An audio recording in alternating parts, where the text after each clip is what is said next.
Welcome into 2-for-1 Drafts, the morning edition of 2-for-1 Drafts. We're recording these at 7 a.m. now, and I kind of like it, Mike. I'm a big fan of this. I am a very much a morning person. Like I wake Same. up and I love doing all my work like before noon. And then I tail off in the afternoon and then whatever at night. But Everyone tails off though. It's hard. It's really hard to stay like if you're grinding early in the morning and then like 3-4 o'clock, like to be as efficient as you were in the morning. Maybe you're still working, but to be as efficient would be just no way. There's just no way. I really do like getting things done in the morning. Today we got the quarterback class overview. We're doing position overviews, one per week through the remainder of the off season. Really, we're looking at the quarterbacks today in the 2021 NFL draft class, and we also interviewed current PFF analyst and former Raiders great Bruce Gradkowski. He's awesome. He is the guy that watches every single throw at the NFL and NCAA level to confirm our grading process and to confirm these things. Like he helps a lot with quarterback decision making and NFL draft class. We also interviewed why quarterbacks went to a certain side of the field and all that different stuff, while also grading the accuracy of the throw, etc. So he was a great guest, and he had some strong takes on the rookie class. Jalen Hurts, Jake Fromm. I thought what he said about Jake Fromm was really interesting. How much Jake Fromm can learn from Josh Allen while also kind of coaching up Josh Allen to run the offense and execute maybe a bit more efficiently. I thought Bruce was a great guest. We'll get to him at the end of the podcast. For now, it's quarterbacks, baby. Let's start with the guy, Sunshine. This guy has had zero adversity. I talked about this with Bruce, but he was the #1 overall recruit. He only lost one game all of high school. He's only lost one game in all of college football. And obviously he probably does well off the field. We've talked about that as well. But this guy has had zero adversity. This past year though, he enters the 2019 season, and comes off a little flat. Some bad decision making, some inaccurate throws, but then really thrives towards the back end of the season. What do you make of what was really a tale of two seasons for Trevor Lawrence? The beginning of the season where it was a bit rocky, maybe overconfident with what he can do, and then the back end of the season where he really got back on the saddle.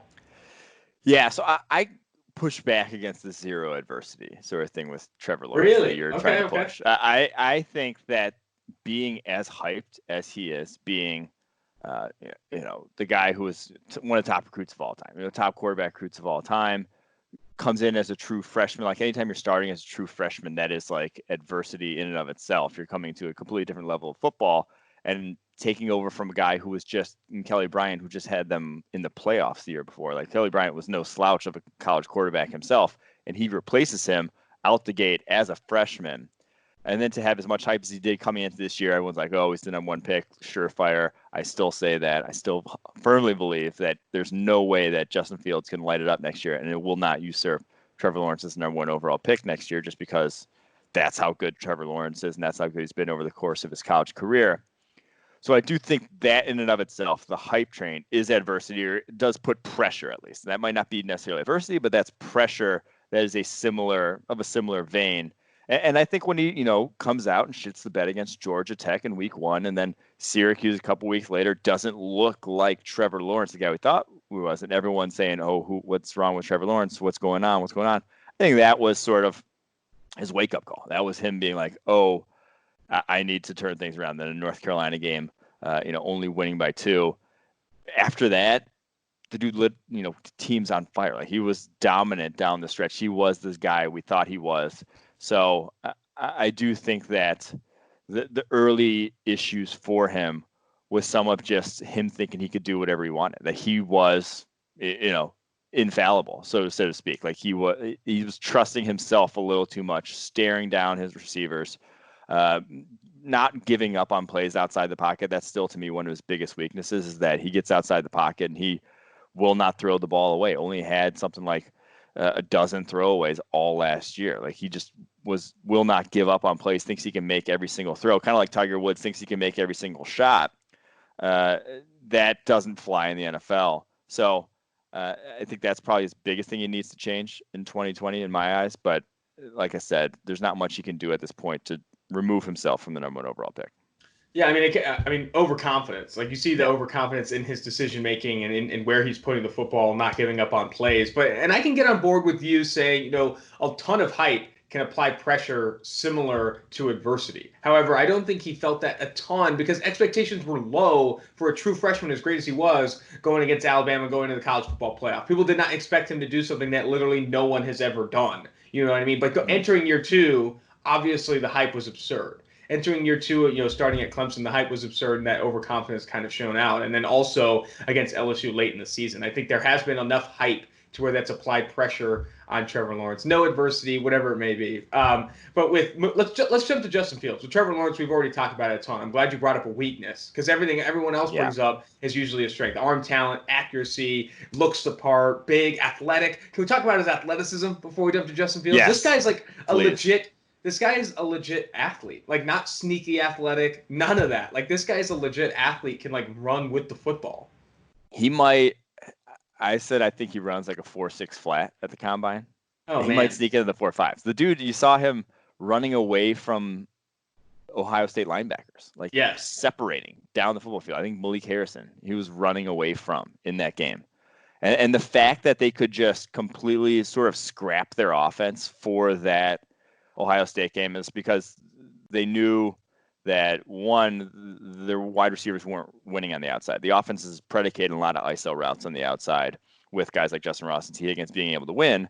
They knew they weren't going to winning that matchup, especially after T. Higgins got hurt. And they knew they weren't going to be able to block Chase Young long enough to, give Trevor Lawrence time then after that to get to, second, third read. So they kind of like scrapped their offense and did this hybrid, a lot of screens, a lot of quarterback run game. And all of a sudden, like, Trevor Lawrence fucking galloping down the football field, running away from guys. He broke more tackles last year than Justin Fields. Like, everyone's going to talk about Justin Fields' athleticism. Trevor Lawrence broke more tackles last year as a runner. This guy can actually get the job done in that regard. Not that I really want to be subjecting him to hits, but he can. Yeah, I mean, but there is value in being able to extend the play. And you look at quarterbacks this past year who hold the ball the longest, have the highest average time to throw. Deshaun Watson, Lamar Jackson, Russell Wilson, Josh Allen. It's not always indicative of success, but it is indicative of athleticism. You can extend the play. You can scramble outside the pocket. The correlation between scramble rate, and average time to throw is very, very high. If you have that athleticism to extend the play, you're going to be able to hold the ball longer and push the ball downfield. Sometimes that leads to failure. Like Deshaun Watson will hold the ball a little bit too long and not be able to successfully extend the play. But there is value in that, as we saw with the MVP of the league this past year in Lamar Jackson. All right, jumping to Justin Fields. I watched a lot of his throws, throws down the football field, 10-plus yards down the football field. This guy's got some zip. Like, I think the arm talent, maybe not on the same level as Trevor Lawrence, but still, like, it's not like a guy who's just really accurate with the football. I think he can put it wherever he wants it, really. Yeah, he has a big arm, and honestly, he might be more accurate than Trevor Lawrence. I think if you go throw for throw, if you go throw for throw, I think he's more accurate. But now, in terms of just like decision making, that sort of thing, that's where Lawrence is on another level and just like beating the blitz and getting the ball out of his hands quickly where it needs to go. That's where Lawrence has the sort of differentiates himself from really any quarterback see at the college level. That's only a sophomore. So that's the biggest thing. But Justin Fields, man, like in terms of just pure arm talent and like accuracy, he's elite. Like this guy is the best combination of that we've seen in probably quite some time here with what he can do with his arm. From a clean pocket on throws of 10-plus air yards, he ranked 10th in all of the FBS in percentage of throws that were uncatchable, inaccurate throws. Up there with Joe Burrow, Keaton Slovis, D. Crum, Dustin Crum of Kent State, some of these, Tua Tagovailoa up there in the top 10, Brock Purdy. Like, he does not throw inaccurate passes at a high rate down the football field, and he does it even in the perfect situations without pressure. He's also got one of the highest grades without being pressured. So you look at grades under pressure. It's Joe Burrow at 95.0 and then Justin Fields at 94.1, right up there with the number one overall pick, the consensus number one overall pick. He graded at a really high level, and you said this before the podcast, but I want to bring it up again. Justin Fields grading at this level in this system with the talent he has, and then knowing how Dwayne Haskins did not perform at this level, does that speak to maybe how poorly Dwayne Haskins performed or just how good Justin Fields is? I think somewhat both. Like it's somewhat, it is damning to me to Dwayne Haskins to a little bit. And just the other thing is where they attacked on the football field mostly. Justin Fields had an average depth of target 12.6 yards down the football field. Like this offense, when Dwayne Haskins was running it, felt like a really lateral. He actually led the nation in terms of yards on crossing routes. Justin Fields was not close to that. Like he was targeting those underneath routes. He was not pushing the ball on like the verticals, the goes. post, that sort of thing. He wasn't pushing the ball down the football field. Same offense. Justin Fields is taking those chances. Justin Fields is attacking down the football field more, grading out a lot better because of that, and being far more productive in the offense. So that's sort of, if I'm a Washington Redskins fan, the scary thing to me is that a lot of that falls on the quarterback. When you got two guys in the same offense, the routes they like to throw, where they're willing to take risks, and Dwayne Haskins with guys like Terry McLaurin, who we've seen are pretty damn good at getting open down the football field, was not willing to take those risks. So that would scare me a bit if I'm a Redskins fan, and also be a positive for Fields. You want the guy that's going to take those chances and still protect the ball, and that's what Justin Fields did.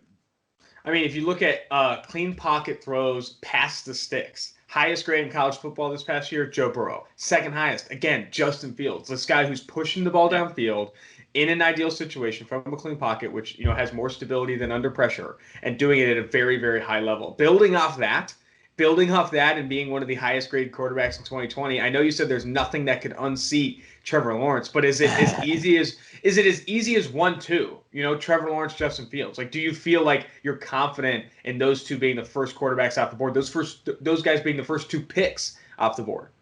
Yes. Honestly, from having watched these guys a little more extensively, this quarterback class is incredible. Like, those guys are 1-2. The most lock 1-2 since probably Mariota, Winston, and then even it's probably closer to Luck, Griffin in terms of just like talent at the top, where you're just like, these guys, they can't miss to some degree. And Robert Griffin, whatever the injury, you could say he missed in the end, but like, he was very well worth the number 2 overall pick with what he brought to the table. I think this is a class very similar to that. And the crazy thing is, there are 2 more guys on this list that I would put in the first round, even right now, with what they brought to the table to talk about here. Well, let's get to those guys then. Trey Lance, the North Dakota State kid. Talk about arm talent. This guy can zip. He's got a weird frame, a little bit thinner frame, but he's got some fire in that arm.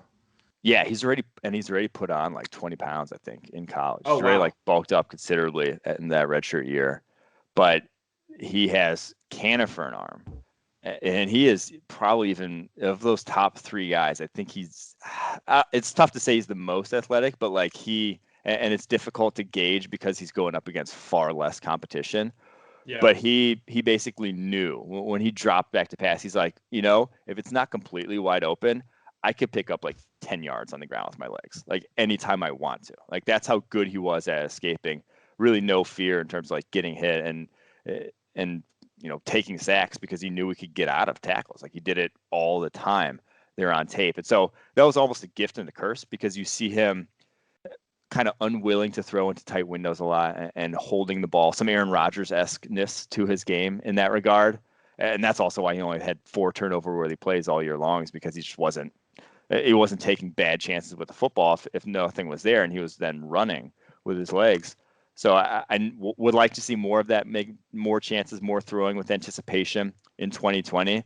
But in terms of just like his physical tools, I mean, he's got like top 5 physical tools. And I don't think I'm not sure I'd take him top 5 right now, just because we talked about how protected he was in that offense. 10 dropbacks in some games only, and like averaged 18 a game for the whole season, 18 dropbacks a game, which is just absurd. So need to see a little bit more open. Need to see the offense open up a little bit more. Take some more chances with his arm, but just in terms of what he brings to the table talent-wise, like, he's up there with Fields and Lawrence. What does he? So you get more specific with that. He's got to open it up a little bit more. They have to open it up for him, not protect him as much, to kind of help his evaluation. What does he need to do? Opposite. Even beyond. I'm not sure there's anything he can't. That's the thing. Really? It's not really on him. It's just like they're running A-gap power 30 times a game. Like, what does he? That So is North Dakota State. Get more specific. That's with what that. they do. He's got to open it up a little bit. That's been their bread and butter. Reminds me. I don't know if you ever Carson read. Wentz, that was what. I don't know if you've ever read the book on Brett Favre. I think it's called like The Gunslinger or whatever. It talks about his dad being the coach of high school team, and Brett Favre's got this cannon, and he's like, "No, we're running the ball. We're running wing T. We're running wing T. We're throwing 4 times a game." When you have this monster under center that can like make any throw on the football field, you're like, dude, whatever, 38 power, whatever the hell you just said. I think that's the move, man. I can't believe you're gonna. It's not wasting a talent if you're still winning at a high level at North Dakota State, but still, Trey Lance, I want to see him open it up as well. This is a guy, though, is he entering his senior year? He's the redshirt sophomore only, so. Oh, man. Why. So don't even get an opportunity to Senior Bowl, really, unless he graduates. I don't know where he is with that. That would be very interesting to see him at the Senior Bowl. Yes. I wonder if he will be graduated because they could use, I mean, obviously, that would be a big thing for a stock, like it was for Carson Wentz to go there. Yep. That was massive for him. When you play at that level of competition, it is big. So maybe he's trying to get some credit. Even though you always say, too, that credits, you can't like glean a ton of information from the Senior Bowl at quarterback position, but when you are coming from a small school, there is some benefits to that, playing the Senior Bowl for sure. All right, let's jump to Brock Purdy, Iowa State. Where are you at with him? There are people all over the map with Brock Purdy. Some people don't like him at all. He grades really well for PFF. He's graded really well over the past 2 years, really. So yeah, this is the guy the fourth guy who I'd say I'd put him in the first round. Right? I truly believe there's something to his game. Now he doesn't grade out exceptionally. 81.8 passing grade this past year, 88.0 as a freshman, and that was in like half the season as a freshman. But to me, there's just like something to him. He's got that it factor, that gunslingeriness to him that I think is going to translate. I think like he's just has some winner-y traits to him, and I'm sounding so like dude, you sound old school scout.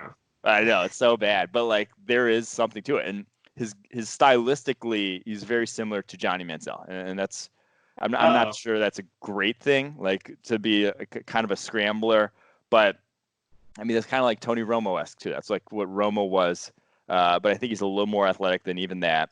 Really tough, makes throws under pressure a lot, throws with anticipation a lot. And the thing I love about his game is that he will manipulate linebackers, cornerbacks over the middle of the field with his eyes and with his like head and shoulders a lot more than anyone outside of that top tier of quarterbacks.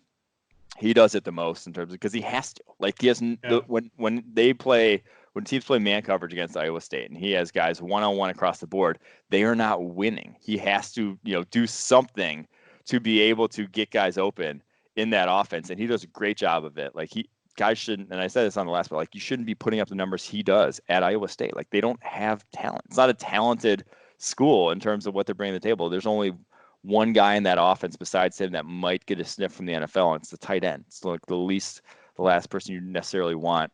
I think Charlie Kohler, last person you necessarily want being like your go-to guy in a college offense. So I'm a big fan of his game. Like there's even in his worst games, even if you go watch Baylor, you'll see like high-level quarterbacking plays again and again.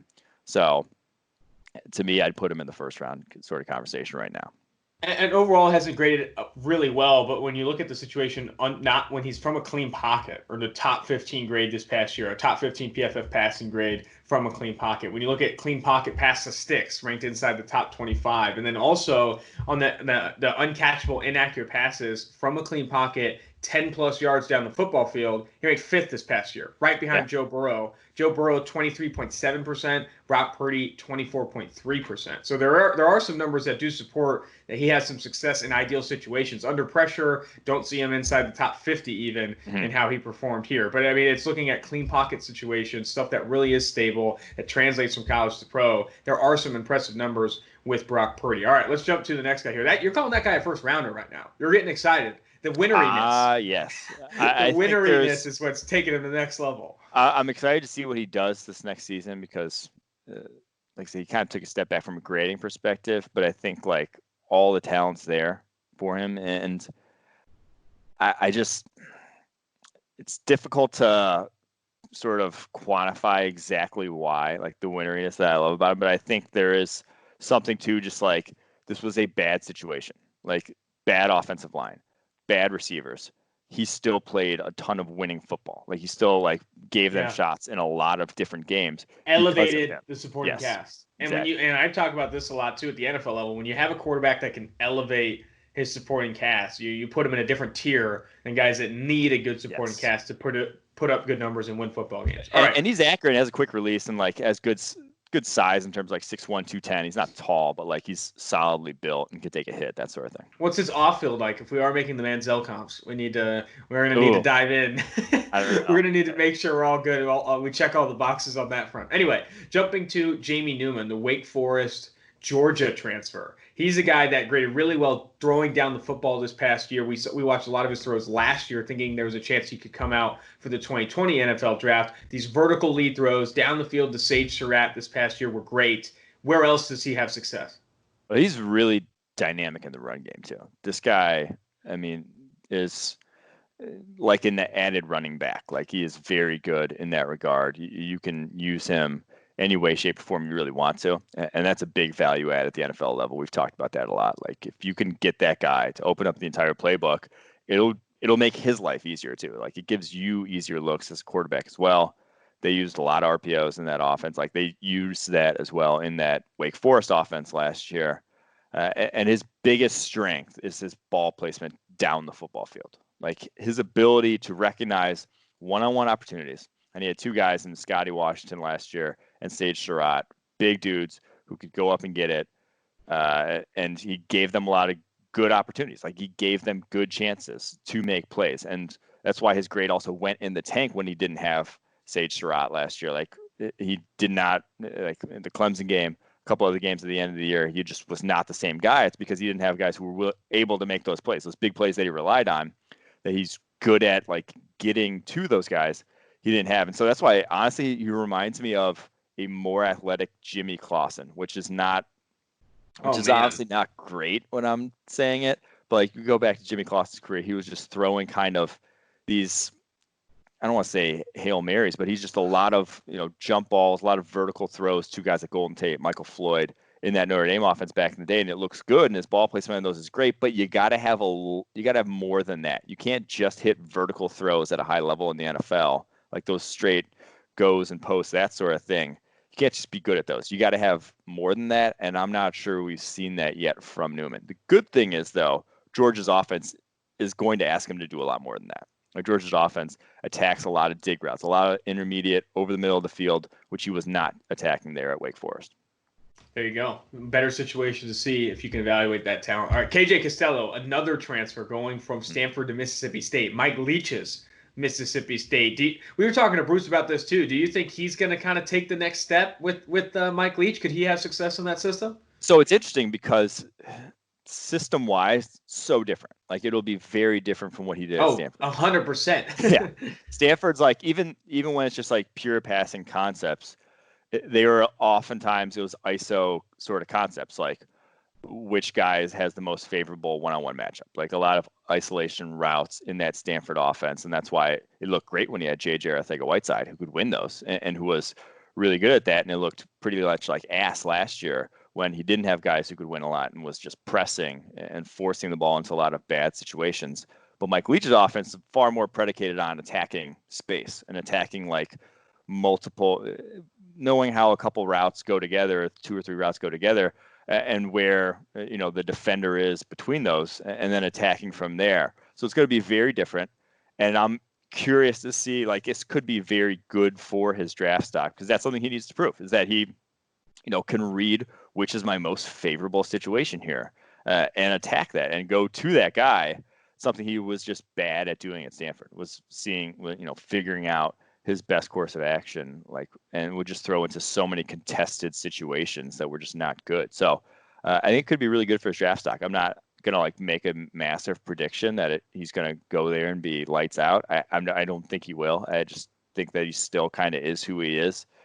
But if he proves me wrong, I mean, this guy, he has the talent to be a, day 1, day 2 sort of pick.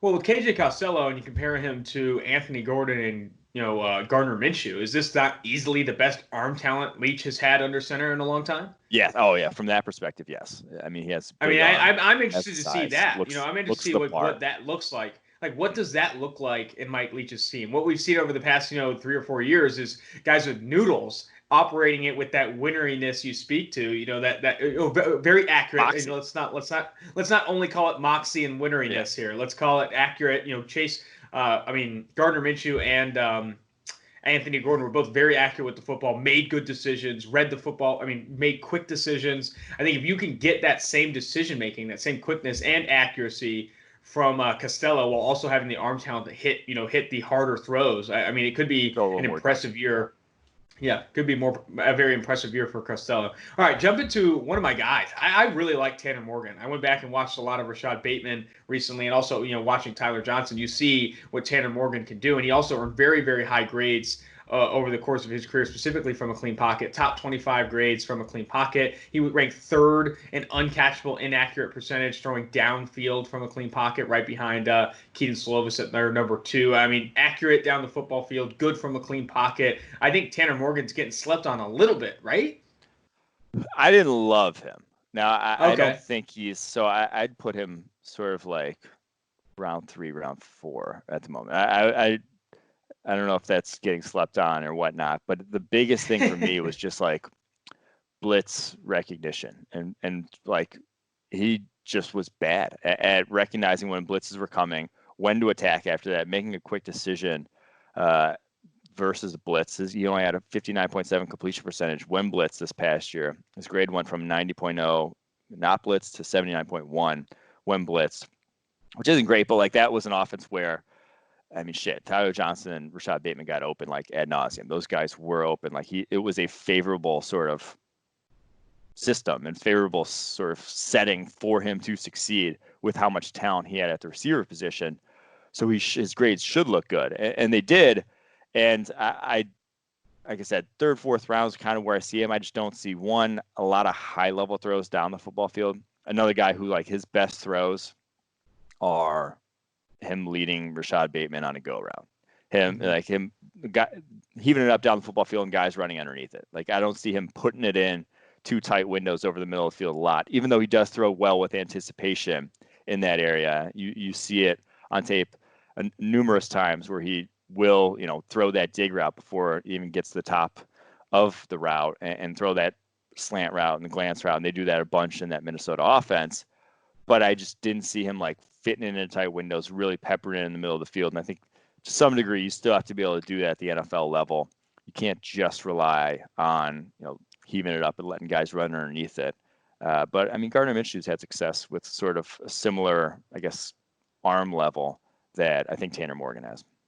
Yeah, I mean, not all downfield throws are created equal. You know what I mean? Like, I mean, with Tanner Moore, it's like, vertical lead throws are a lot different than trying to make tight window throws 15, 20 yards down the football field over the middle. Looking at his grade under pressure this past year, Joe Burrow, obviously the best in that area, 81.6. He ranked third right behind Mason Fine of North Texas, 76.9 grade under pressure. Not that that says much, knowing that it's not super predictive year over year, but what's interesting is you see a lot of quarterbacks that make quick decisions that have that are anticipatory throwers really thrive against the blitz. Like Drew Brees crushes against the blitz. Like these guys that know how to make quick decisions. What Tanner Morgan playing well under pressure, but not necessarily playing well when he has to make that quick decision against the blitz, I think does speak to an area of improvement for him.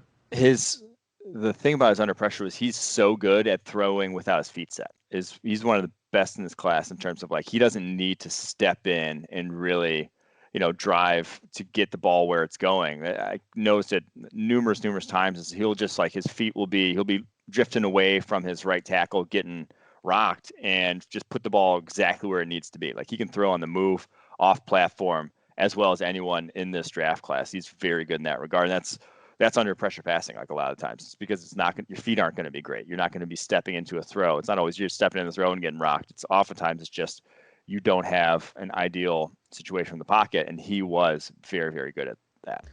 All right, let's jump to Kyle Trask. I know Steve Palazzolo is starting to flirt with Kyle Trask a little bit, seeing him as maybe one of the better quarterbacks in the SEC. Where are you right now with Trask? Yeah, so there are two guys on this list that I think will be the sort of riser hype guys that I don't see yet, I'll say, in quotation marks yet. This guy, I think I could see him, Kyle Trask. I could actually see myself getting on board with him in the future. The later guy who we'll get to, I don't think I will. I'll just say it right now, it's going to be Kellen Mond from Texas A&M. I don't see myself ever really getting on board with what he brings to the table. But Trask, there's something to him. Like he has a howitzer of an arm, cannon for an arm. He'll throw 25 plus yards down the football field, and there's no arc to it. That ball is on the line to that. But at the same time, he's like oddly conservative. Like his average depth of target was only 8.6 yards down the field. Like he's the guy with the big arm, but not willing to take those chances down the field. And I always struggle with guys like that, because I'm like, if I had a cannon for an arm, I'd be slinging it. Like if me just But I mean, personally, if I was out there, I'd be how much of that working it. too is like his like background? You know, like he did not have a ton of opportunities at Florida. I don't think you're not trying to take a That's ton of risks. You know what I mean? that's what I'm saying. Like I can get on board with this guy in the future if things change, because you did see the sort of, this was his first year as starter. Like that you Yeah. did see that.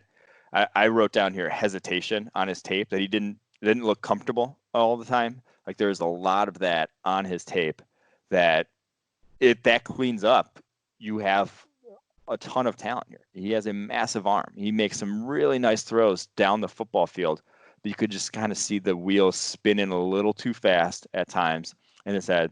And he doesn't offer much outside the pocket. Guy's a statue, 6'5", 230. I think not a complete statue. Like he can move a little bit, but he's not a value add in the run game.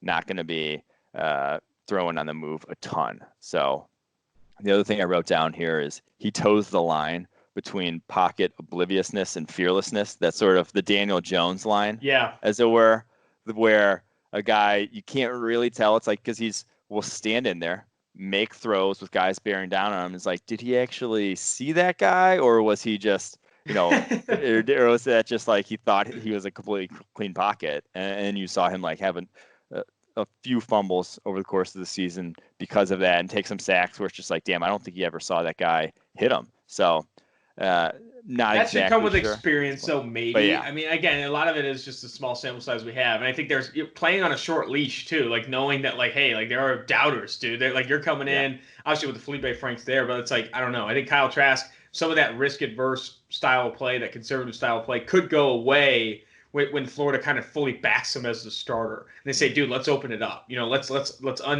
uncork it this year and really push the ball downfield. And if that you see that, I agree that you could see a pretty significant rise. All right, I kind of want to bring these two guys together before we jump to Kellen Mond.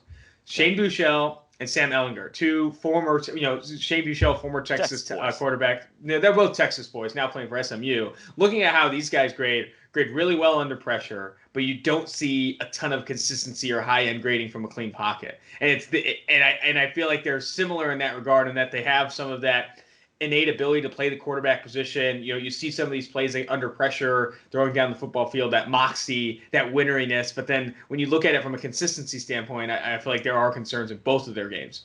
Yeah, so I wrote down here in my notes about Shane Buechele that watching him feels like I took an Adderall, because it's just like he's moving 100 miles an hour every single play. Like quarterback should not be moving 100 miles an hour. You shouldn't feel like, it feels like he's like jittery, or I don't know how to necessarily describe it. That's why I said I felt like I took an Adderall. It was just like, was zooming every single play, trying to get the ball out of his hands as fast as he could. And there's a big gunslingeriness to his game. Like he doesn't bring his feet with him all the time. Like his mechanics are just all over the map, and his accuracy suffers because of it. But he also has a really like sick natural arm and can make some dope throws down the football field just from, just because he has that. But man, he needs to reel it in. Like he needs to take it down a notch and just get a little more calmness to his game, and a little more add some roboticness to his game, honestly, because he's usually trying to coach that out of guys and make them more natural. He needs to like tone it down, reel it in, and make sort of like do the quarterbacky things play after play after play, instead of just always schoolyarding it out there. What about with Ehlinger? I mean, I thought he had an opportunity against LSU early in the season to really take a step forward, but I mean, he just did.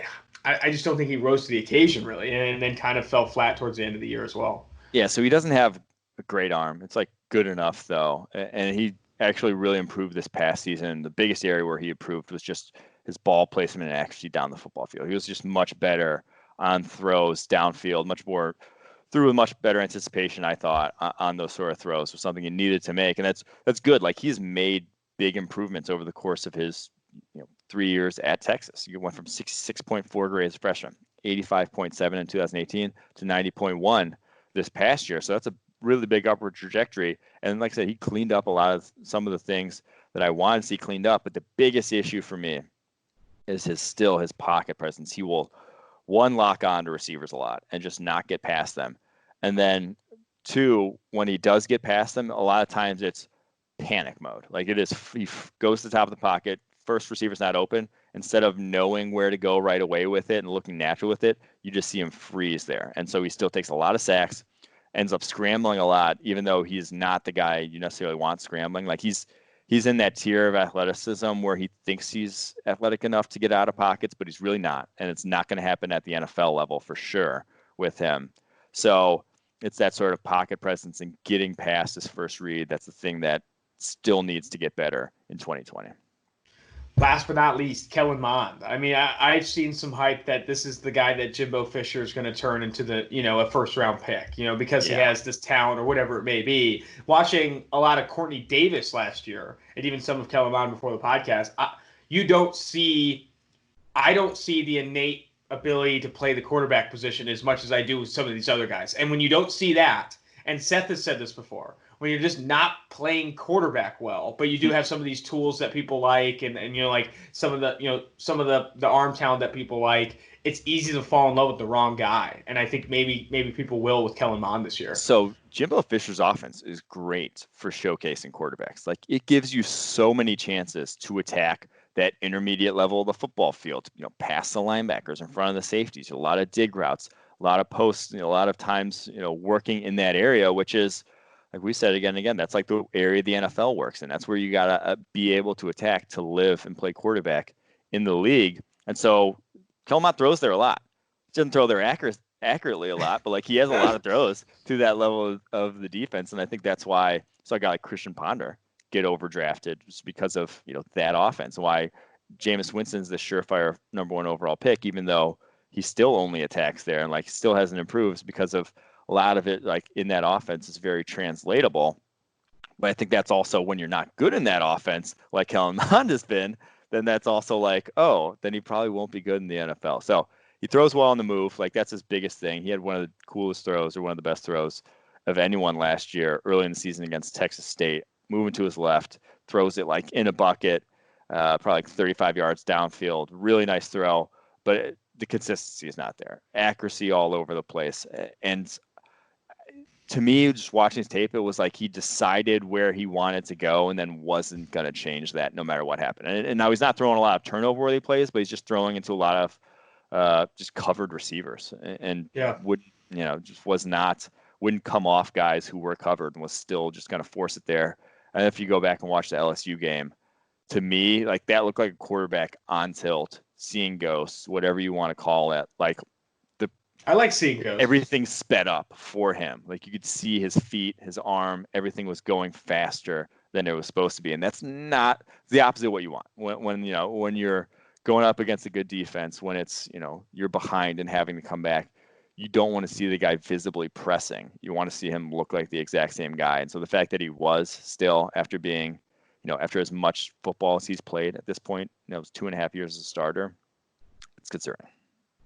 And so bringing up watching full games of quarterbacks, I think, with other positions, you'll hear, other talent evaluators say, I watched 3 or 4 games of this guy. With other positions specifically, I think we look at every single target or every single pass rushing snap or all these different things, like not necessarily limit to single games. But I do think with the quarterback position specifically, it can be very important to watch a full game and see how this develops, because like game situation is very important, because momentum and all these different things, like how his head is and what's, how the game is processing for him, I think can add a lot of value when you're evaluating a quarterback. It's not as simple as every single throw, Yeah, because it's a decision-making based position.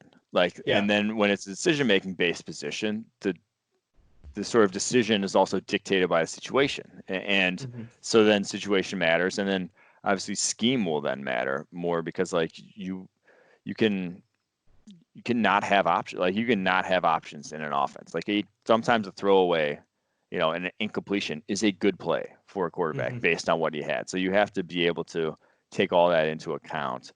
You look at how often, and I was talking to Bruce recently about quick game and like how often, the Raiders run quick game, and, you talk about Derek Carr, having a low average of target, not pushing the ball downfield, but there are so many times where like, John Gruden will call 30 to 40% of the passing plays is just wide stick and slant flat, like these plays where you can't push the ball downfield. I think it's important to kind of, with scheme involved, like scheme is super important, situation super important. You can't afford to really watch the quarterback position differently. You have to watch every throw. You have to look at every single game and the scheme that's being called for him, because like you said, a 2-yard pass could be the best play, or an incompletion could be the best play on certain plays when you do pull up like what scheme they were running, the situation, etc. Which is very interesting.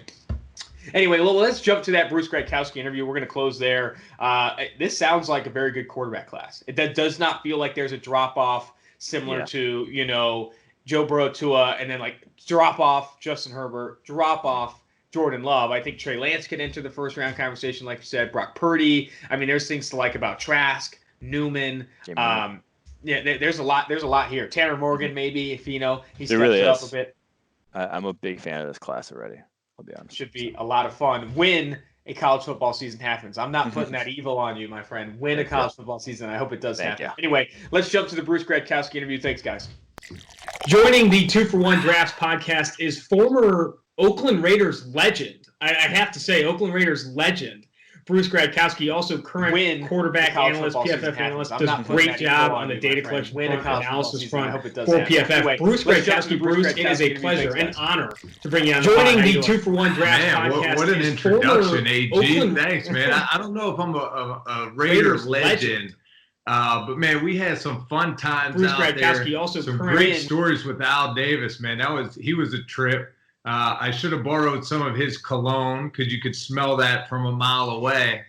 But we had some fun times, so I appreciate being on with you guys.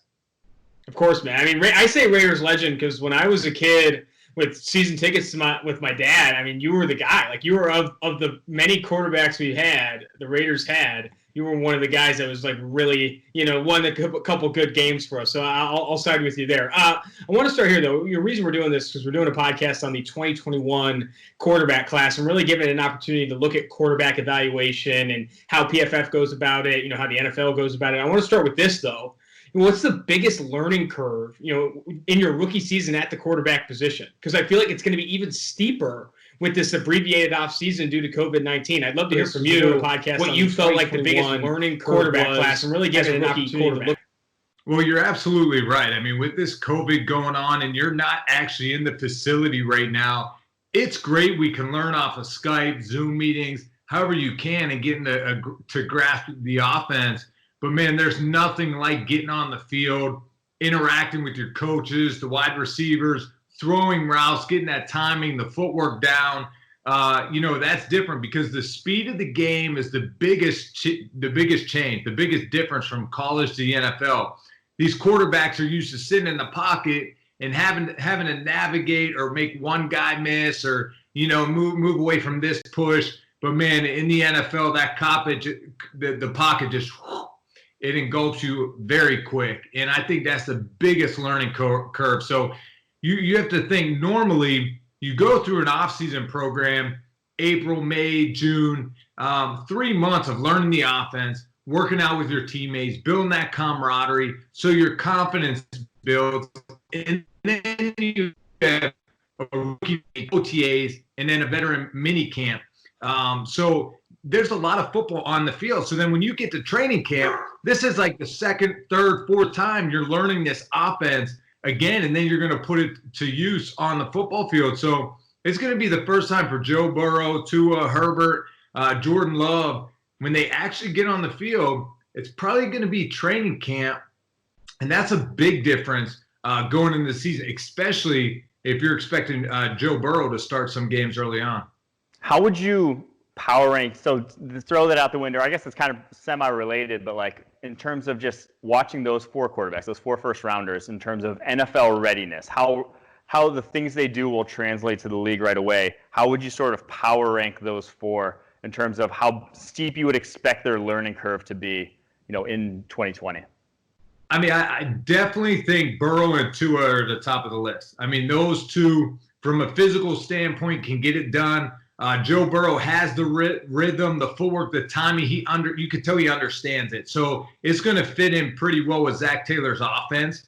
Burrow doesn't have the biggest arm, So at times, with a lack of arm strength, you really have to anticipate, and you have to be on that footwork and timing. So as a young rookie, I want to see how long it takes for him to progress that way.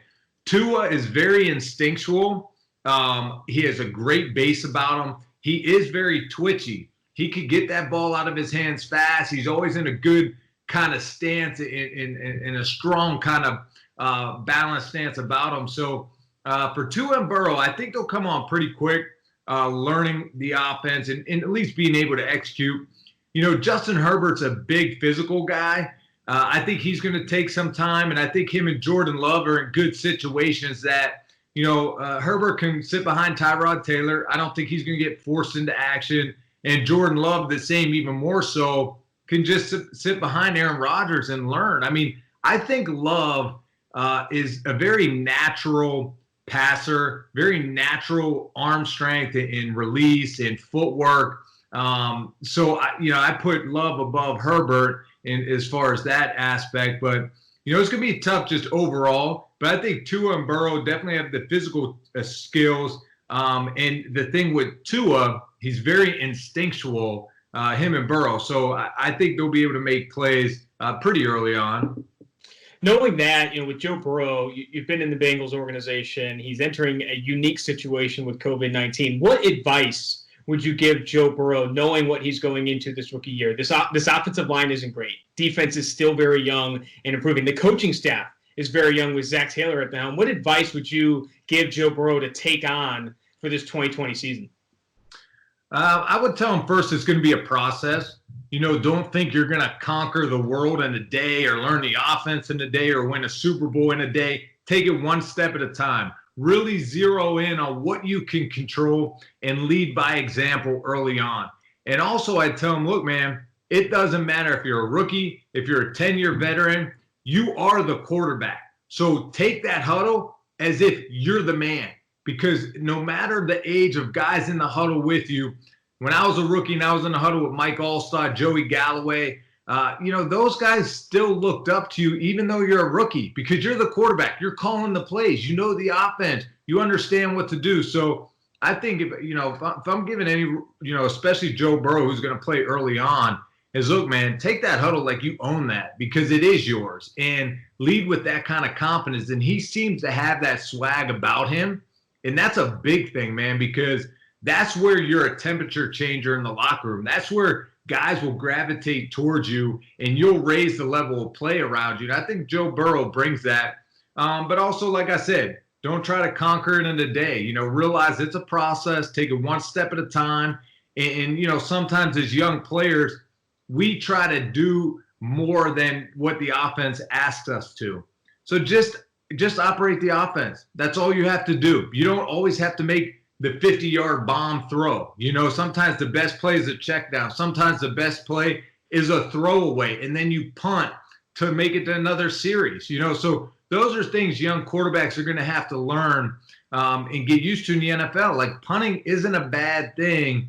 Let your defense take the field. These are all things that, as a young quarterback, not to force the ball and let the offense come to you.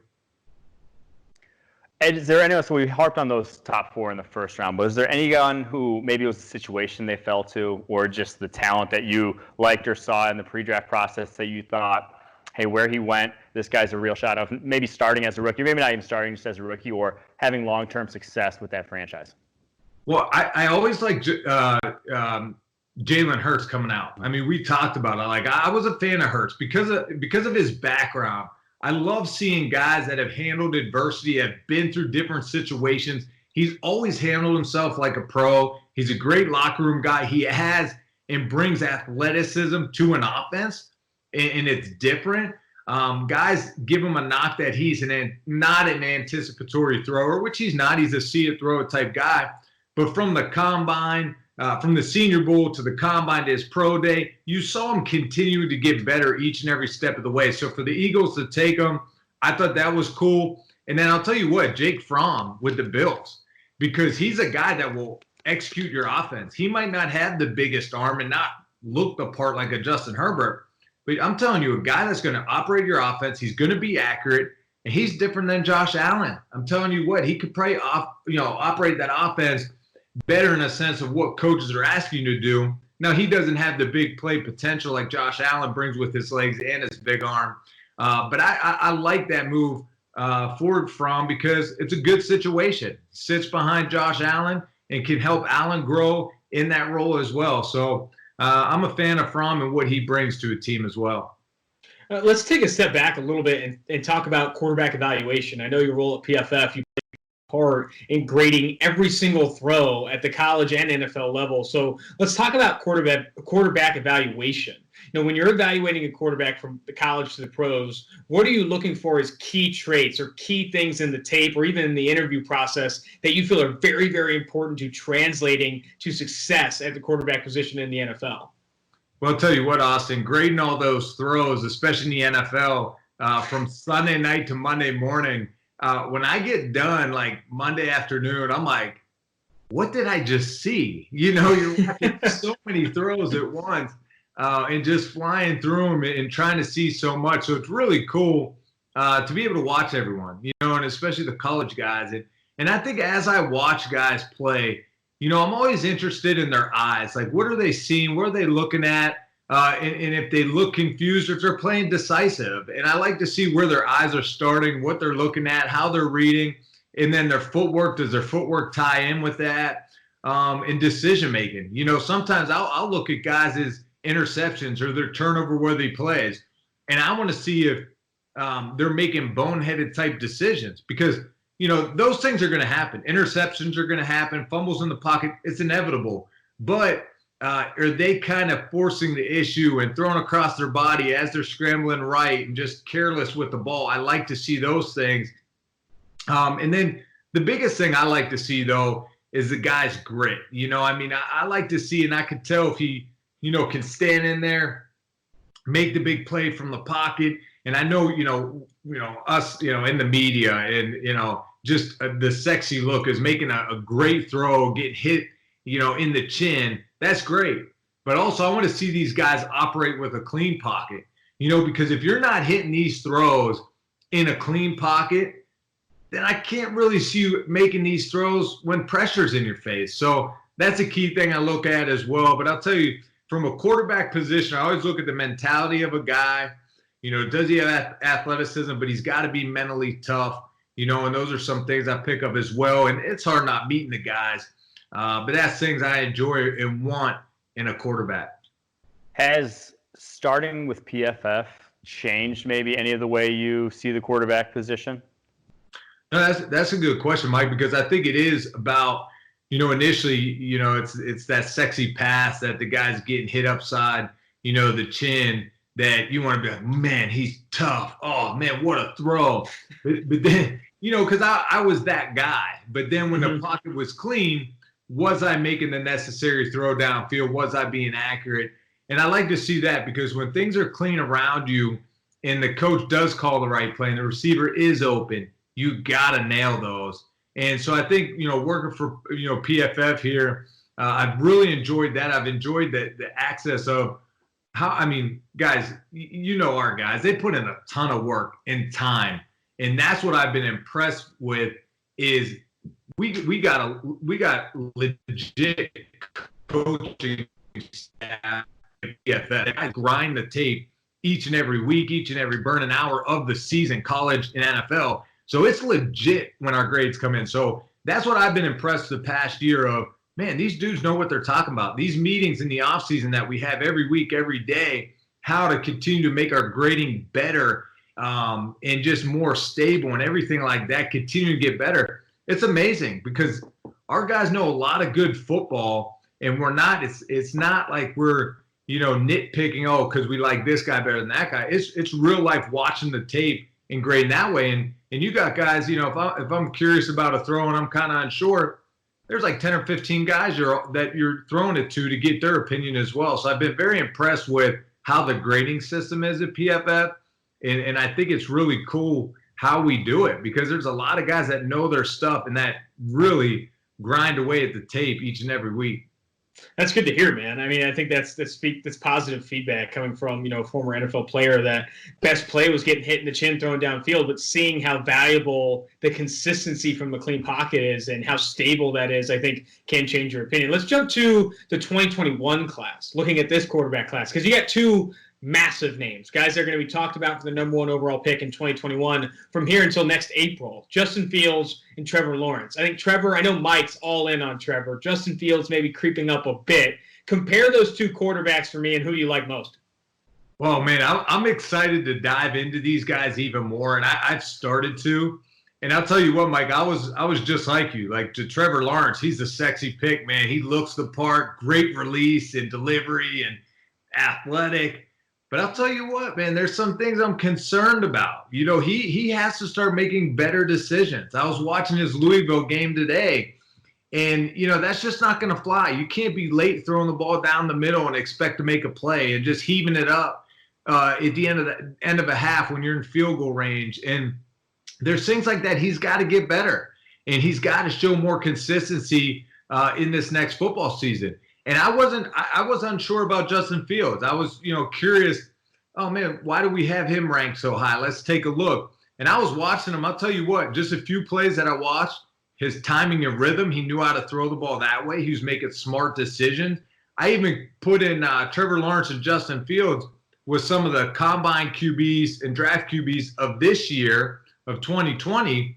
And Justin Fields is right behind Burrow in some categories with, his overall grade of 92.4 and stuff. And it's impressive. And the other stat that I looked at for these 2020 quarterbacks in the draft was their uncatchable, inaccurate throws. And, it's probably a lot of the balls I threw, right, where receivers didn't even have a chance. But I did it, the filter in, it's a clean pocket, so there's no one around the quarterback. It's a 10 to 19-yard throw, so it's like an NFL throw. It's not just a screen. And so it's a clean pocket that's downfield. And, when I looked at it, and that's where Jalen Hurts impressed me because he had the least amount, same with Joe Burrow, the least amount of inaccurate throws. Well, Justin Fields is right up there with Burrow, and that's impressive. And Trevor Lawrence is actually down a little bit. He's at like 25% of uncatchable, inaccurate throws in a clean pocket. So that's something I want to dive into some more. I think it's still early, especially for me, in my opinion, is I want to look at these guys a lot more before I really say who I would take. But, just from the outside looking in, initially, man, I love watching Trevor Lawrence. I think he's got a great arm. He's fun to watch, but he's got to make better decisions. And I think Justin Fields, man, he's tough. He's athletic, can run the football. And also I was impressed with some of his rhythmic throws today, throwing a speed out to the field and perfect rhythm, timing, accurate football. And that impressed me. When I see a guy that understands the footwork and timing to make that throw, I'm kind of like, I need to look at this guy a little bit more. So Justin Fields sparked my attention today. So there's kind of, I think, three anchors in terms of when people talk about best quarterback since X. You have John Elway back in the 80s. You got Peyton Manning, late 90s. And then you have Andrew Luck. It seems like those three, it's either best quarterback since X. And Trevor Lawrence is getting some best quarterback since Luck as prospect hype, even some best quarterback since Manning. Can you buy into that? Can you see that being the case come 2021? I mean, I can because of his physical tools and abilities. I mean, the guy is unbelievable to watch. He can sling it all over the field. He's a big physical looking dude that's athletic. And you're going to love him when you watch him. But like I said, too, it's the decision making. I want to continue to see it get better. He's fun to watch. It's crazy, man. To put him in that category, I just need to see more. And I think he really has to have a better season this year. I know last year he started off a little, trying to do too much. And I think that comes back to these quarterbacks feeling like if they're going to be a first-round pick or the number one overall pick, they have to make the amazing throw, their amazing play. No, you just have to execute your offense. Those big plays will come, especially for a guy like Trevor Lawrence. Those big plays will happen for him because of the ability he has. So I'm excited to watch him this year. I think he's a special talent. But we'll see if we put him in the category with John Elway, as I dive into him a little bit more. But hear me out on this, Bruce. So you talk about Jalen Hurts and the adversity he went through and why that impresses you, why he was able to go through different systems and all those things, played like a pro. Trevor Lawrence, by no fault of his own, has gone through zero adversity. This guy was like the #1 overall recruit since he was a freshman. He lost one football game in high school. He's lost one football game in college football. And like you saw some adversity in the second half of that LSU game when you saw some bad decision making, whatever it may be. Does that lack of adversity kind of scare you a bit? I think it scares me. Like Trevor Lawrence has not had his back against the wall more than a handful of minutes in his life, let alone you look at guys like Jalen Hurts and other quarterbacks in this class that have not been such high coveted recruits, have lost more football games, have had worse supporting casts. Where do you put not having a ton of adversity in the books here? Well, and I'm sure he doesn't struggle to get a date either. I mean, true. Wow. With that beautiful long hair, Mike, I'm jealous of you guys, man. I wish I could just, comb it back and look the part. But no, that's a big part, Austin. I really think playing the quarterback position, it's inevitable. You're going to face ups and downs. Whether it's through the course of the season, through the course of a game, through the course of a quarter, a series, you're going to face ups and downs. And that's what quarterbacks, or coaches look at is how you handle those times. So I want to see a guy face some adversity. And I think, for Trevor Lawrence, for me, it was him starting off pretty poor last season that, I think it's a big year for him that he has to step up and make better decisions. You can't take it for granted the talent that Sweeney, recruits and that he has around him. So you can't play careless with the football. So I want to see some better decision-making this year. The adversity part, look, the guy's a winner. You can already tell he has that moxie about him. He's got swag, and that's what I love. So, man, he's like sunshine, right, from Remember the Titans. So I think he's got it all. But that's a very valid point of facing some adversity. And, how will that translate to the next level? Because in the NFL, man, they're coming to take your head off, and everyone has a good football team. Everyone has good players, I should say. And so you got to come to play week in and week out. Yeah, I mean, part of me kind of hates to even bring it up because, I mean, it's not his fault that he's one of the best players at the collegiate level we've ever seen. But I do think it would be nice to have a sample size of a game or two to see him face some adversity, to see him play when, not all of the cards are fully in his favor, those types of things. Anyway, Bruce, I really appreciate you coming on the podcast. This was fantastic. We'll have to get you back on either in season, in the middle of your grading bonanza, like Sunday night or whatever it may be, or later in the week or something, because you were great. I really appreciate your time, Bruce. No, for sure. Thanks, guys. Have a good week. You too.